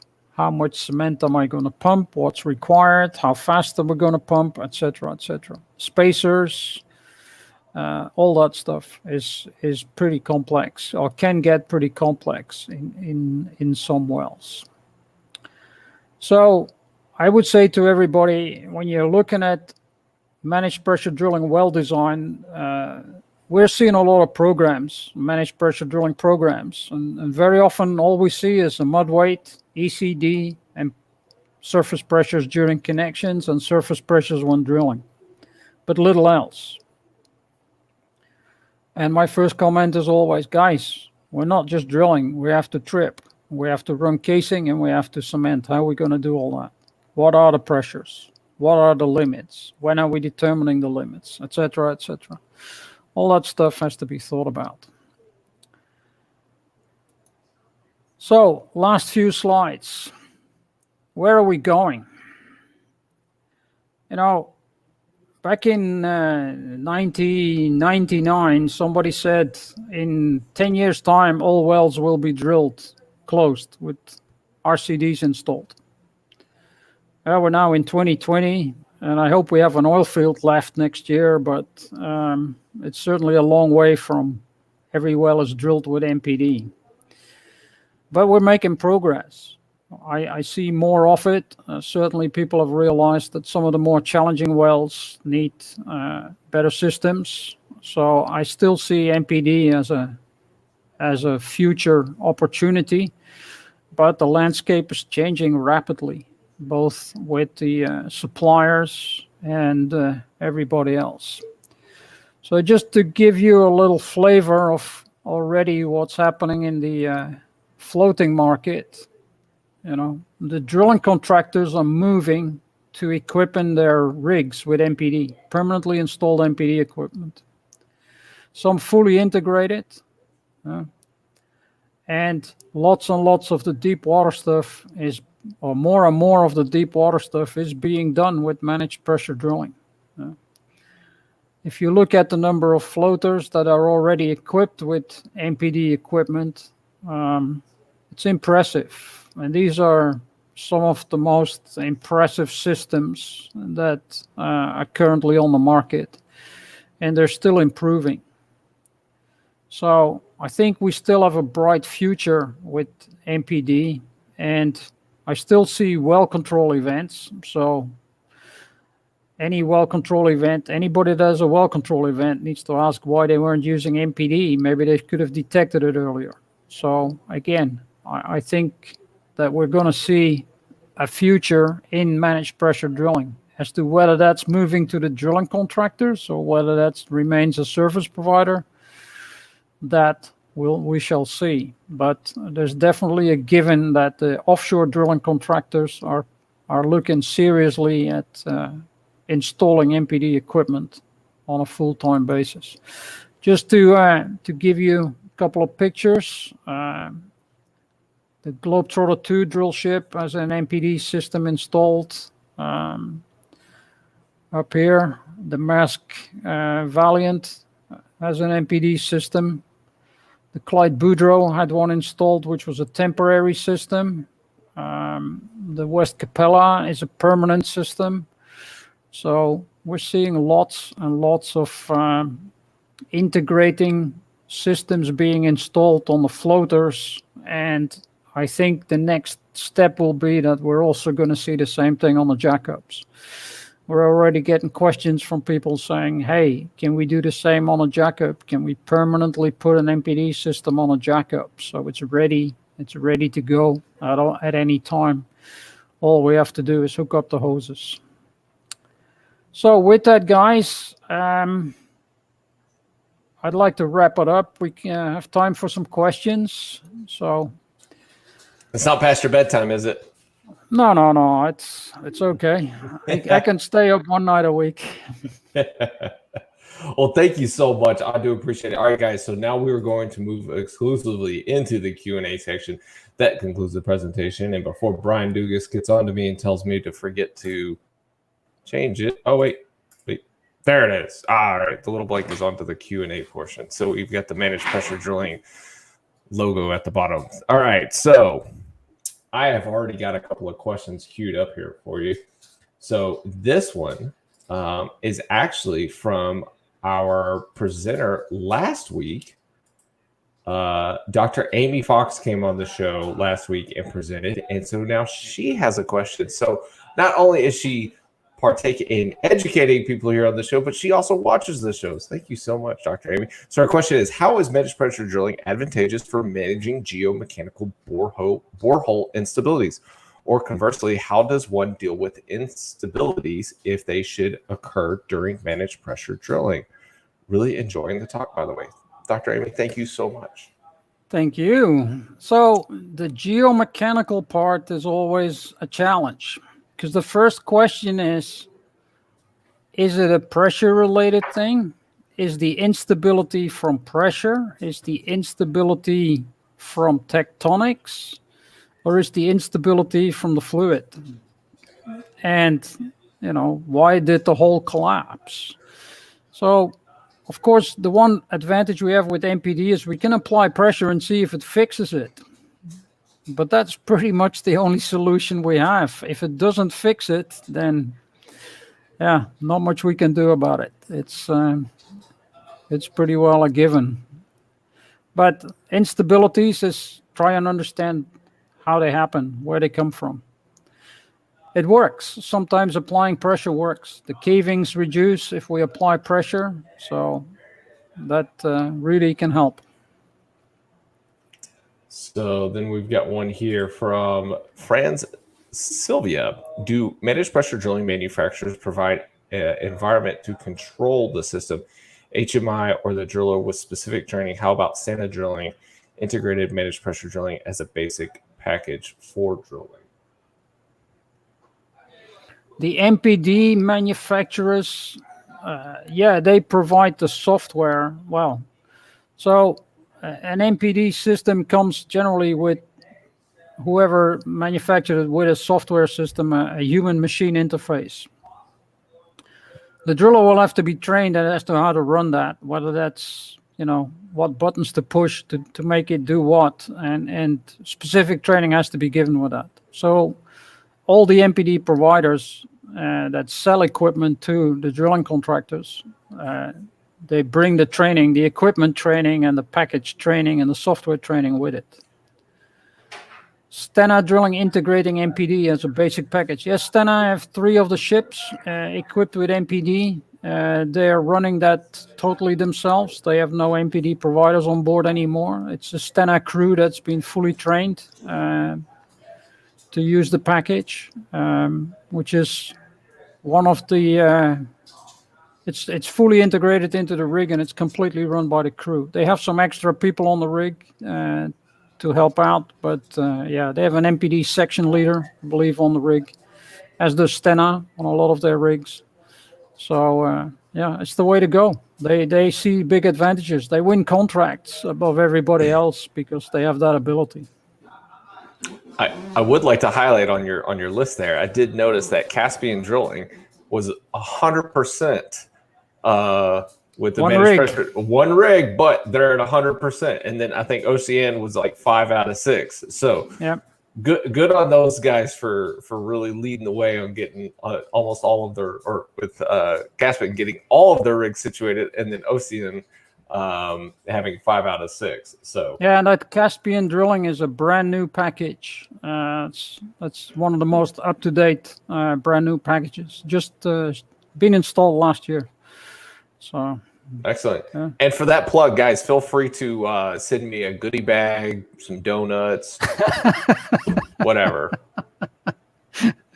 Or if I could just take a tour of the rig and make a video of it, oh my gosh. So if somebody knows somebody over there at that Caspian Drilling crew, please tag them in this, let them know. I would love to take a tour and do a video.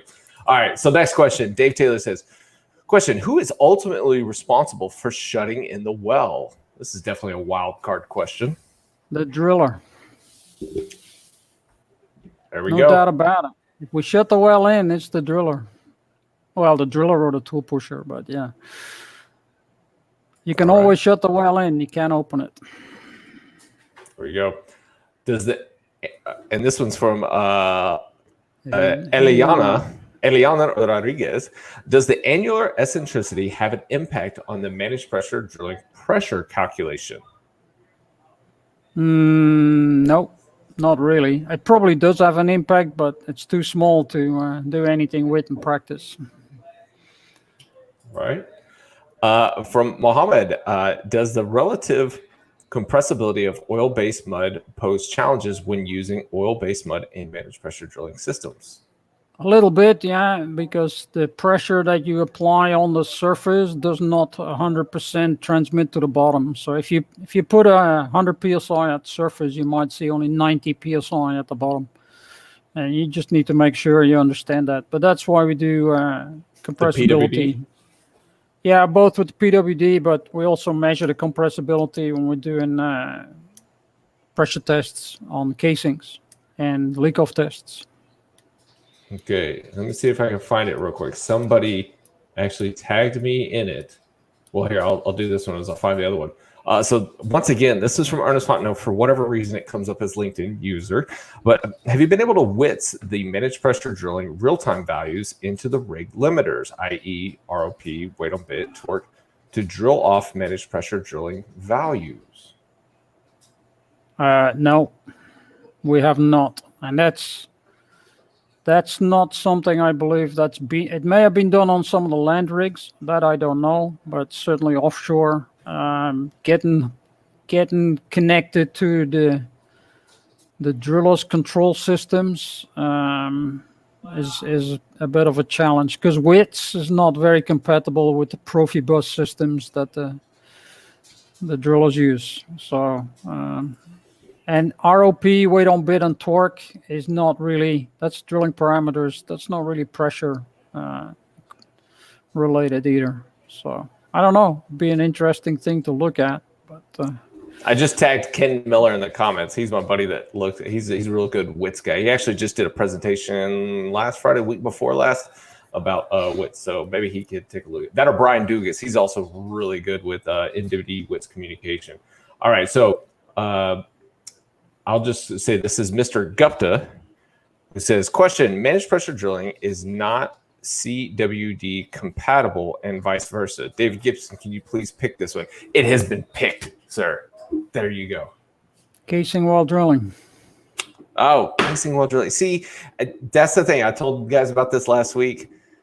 The acronyms is what always... The TLAs, the 3-letter acronyms. Yes.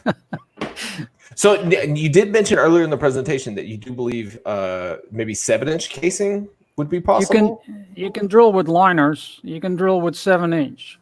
but you can't really drill with anything bigger. Yeah, we've certainly drilled liners with MPD. So yeah, we've looked at it. We've done I've done quite a bit of work on that actually on drilling with casing and MPD together. If you're on a floater and you get the pipe in the well in the RCD, then you're okay. But yeah, 7-inch liners we've drilled in with MPD, no problem. So then we've got, I don't know, I saw this one in there, but I don't know who made the comment. Guys, I apologize. This is not me. It's the system here. Is it possible that managed pressure drilling is not used correctly can cause a well to take a kick? Yes, absolutely. Absolutely. And we've seen it. Somebody puts the wrong pressure somewhere and all of a sudden the well's flowing. So that's easy. That can easily happen. All right, let me see. I just had Brian Dugas had asked a question, then all of a sudden it skipped down too far. And all right, here it is. Is there an application for using the rotating control devices with no back pressure just to detect influx? Absolutely. Lots of people do that. They call it managed pressure drilling. They have a full overbalanced mud weight in the hole. They have a rotating control head on the top. They're not managing any pressures, but they're using it as a kick detection system. It's a little expensive as a flow meter, but yeah, it's used quite a bit like that, where no back pressure is applied. It's just used to detect the influxes. Absolutely. All right. I will put this one up here real quick. David Gibson, great talk show. I celebrate the initiative as a future considerations. Most of the topics discussed here could have their own dedicated show. As well as Steve said, through this introductory level talk, this has sparked great interest on managed pressure drilling. Thanks for hosting and picking this subject. Thank you, Steve. Thank you for all that are out there watching. This is, you guys are what's making this possible.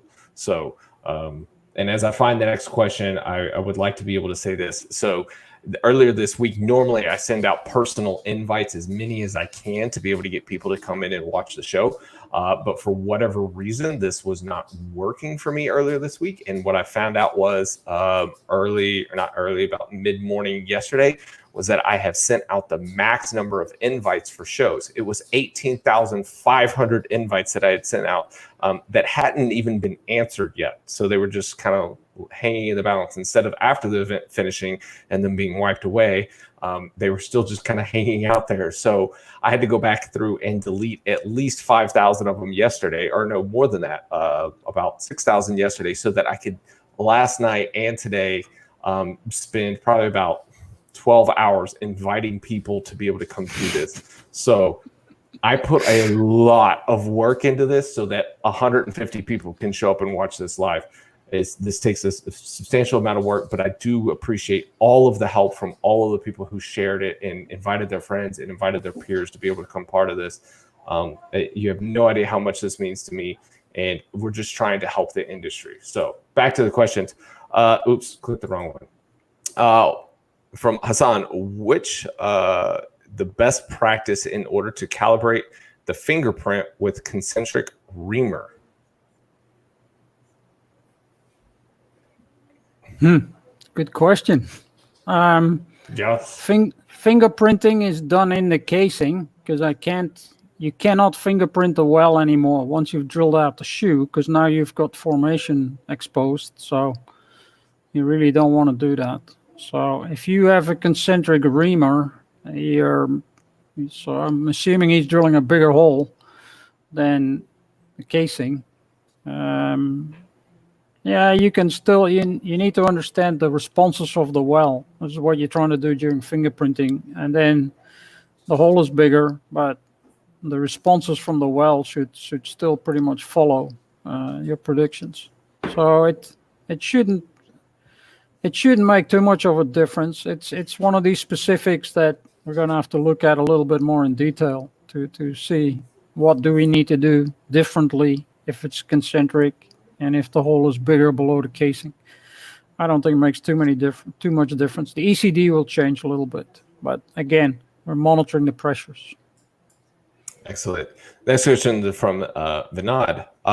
Is there any standard cost analysis or chart or list of checks with which do suggest managed pressure drilling application, or managed pressure is way better than instead of drilling conventional? So I guess it's just as far as the planning process, is there, how do you go about being able to do this as far as the cost analysis, or is it more of like an application analysis?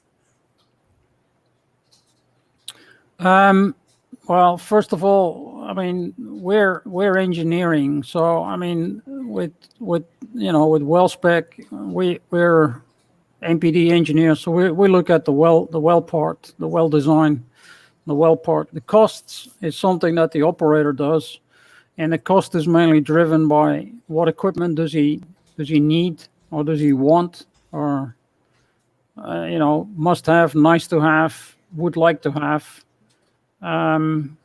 Is there a better suitable way to drill?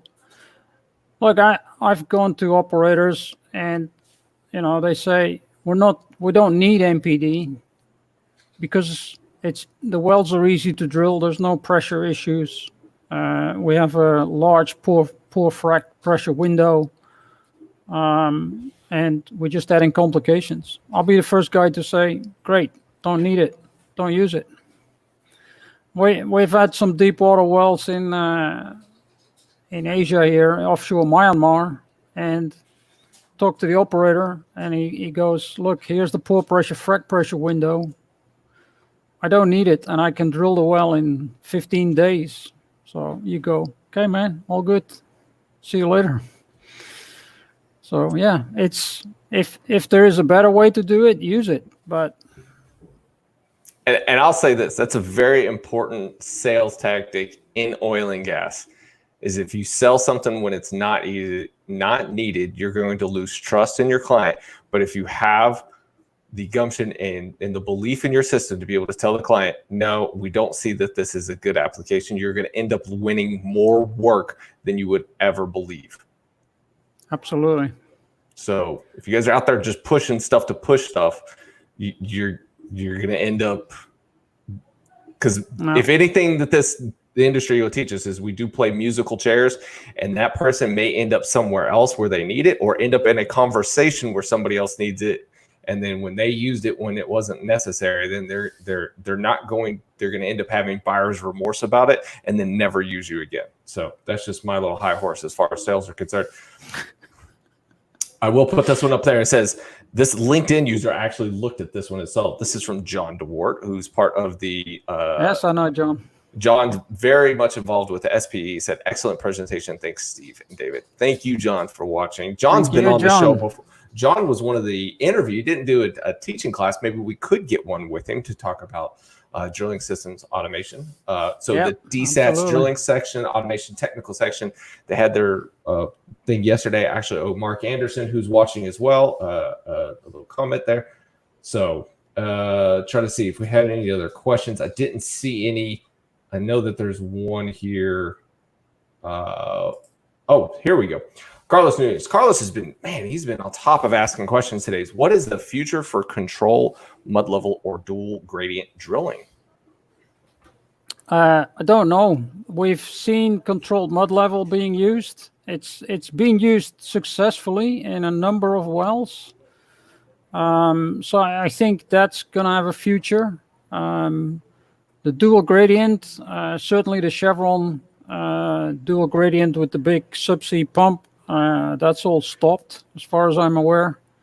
So I don't know what's going to happen to that. Maybe that'll get reinvented again, but I don't know. But certainly the pumped riser systems have been used and are still, as far as I know, being used. So I think that's got a future. That certainly is a system that works for floaters.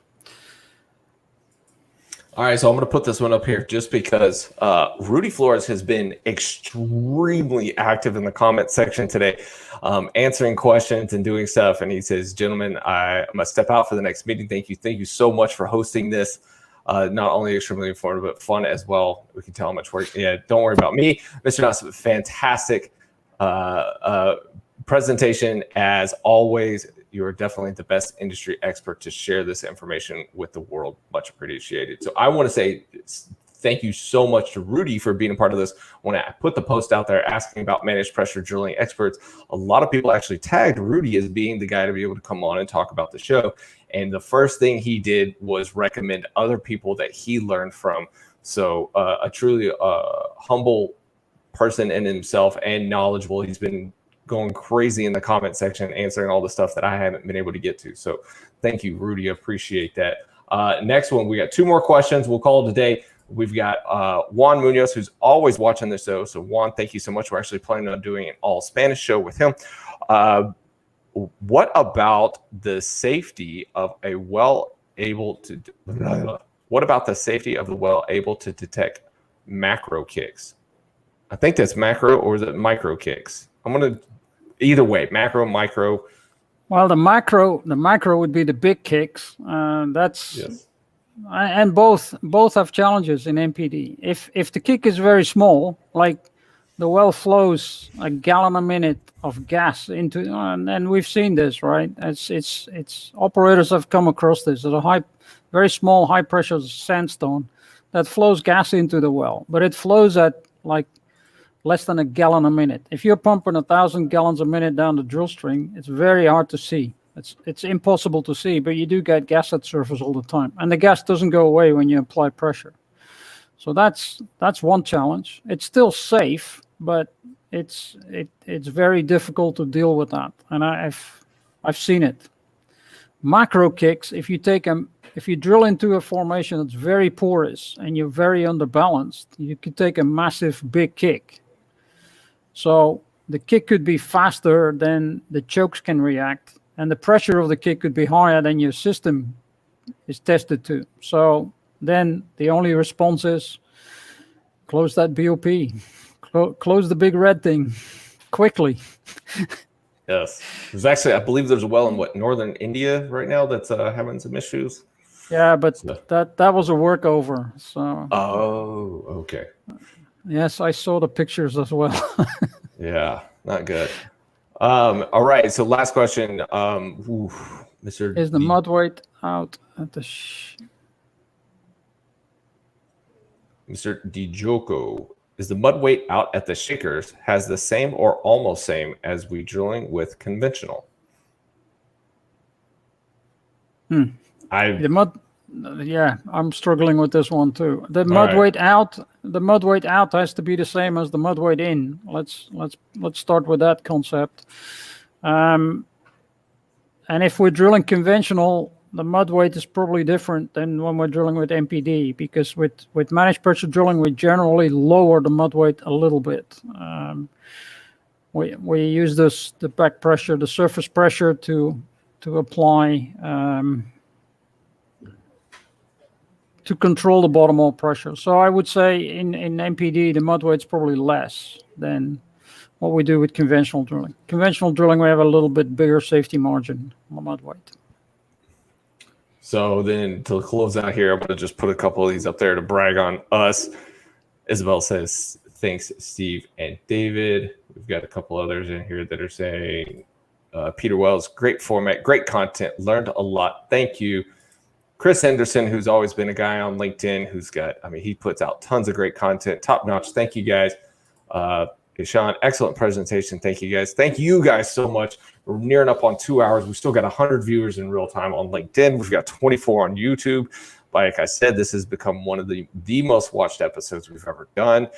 It's not about the numbers. It's about being able to educate you guys and give you guys the opportunity to freely ask the questions you want to and give you access to some of the industry's best and brightest that have been around for a long time doing some amazing stuff for us. So I appreciate you, Steve, so much for coming on this show. I really, really do appreciate it. In the future, I talked to him yesterday. We're going to have Calvin Holt come on and be able to talk about some misconceptions and things with managed pressure drilling. So that's going to be a real fun one. Me and him were definitely cracking up the phone yesterday. He's actually starting the Texas 200, which is like 200 miles of sailing by himself or from garage built boats, something like that. But we wish him the best of luck and that he gets back safely and we can start with him next Friday. I just confirmed this with a text message a minute ago. Dan Cervantes from Lodestar International is going to come on next Friday, and we're going to be talking about things that you probably don't know about drilling dynamics. What we're specifically talking about here is, I actually used to work at this company, so I can plug them a little bit here. What we're going to be doing is visualizing, or he's going to be doing, not me, I'm sorry.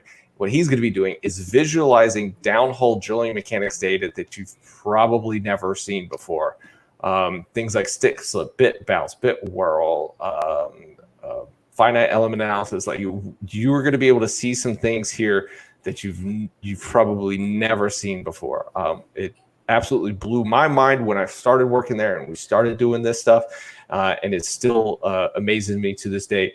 So be sure to tune in. Dan is an absolute expert in this field. He doesn't have his name on a whole bunch of SPE papers or anything like this, but he looked at high frequency drilling mechanics data every single day, and he's been doing it for like the last 5 years. If anybody knows this stuff, it's this guy. He is current, in the moment, and present with this stuff, and has tons of information to be able to share with you guys. So be sure to look out for that invite. It'll be coming out here very soon. And we've got more people saying, Brian saying thank you, Ahmed saying thank you, George Stoughton saying thank you. Now, I want to say thank you to all you guys. Like I said, we don't have sponsorships for this show because we want to be able to keep it direct to you guys, but I am going to put out a little secret. I am doing my best to get Carhartt to be able to sponsor this. So it's somebody that's kind of outside the industry, but they sell into this industry. So if you want to tag Carhartt in everything that I put out there, see if we can get their attention to be able to come on and sponsor. And it's not so that I get free Carhartt stuff, so you guys can get free Carhartt stuff. I don't even want money from them. I just want to be able to give away stuff so that people, when they're watching, we've got other things to be able to do. So again, talking so fast. Steve, thank you so much for coming on here. We'll definitely have to do a follow-up to this. Absolutely. We'll get more technical on the next go-round. We'll just keep up in the ante. We'll just let you and Calvin Holt and Chris Scarborough and Martin Parker kind of all go back and forth, or maybe we'll even get all four of you guys on the same show to be able to really kind of hash it out. For everybody that's watching all over the world, because we've got people from all over the world, thank you guys. I sincerely appreciate it so much.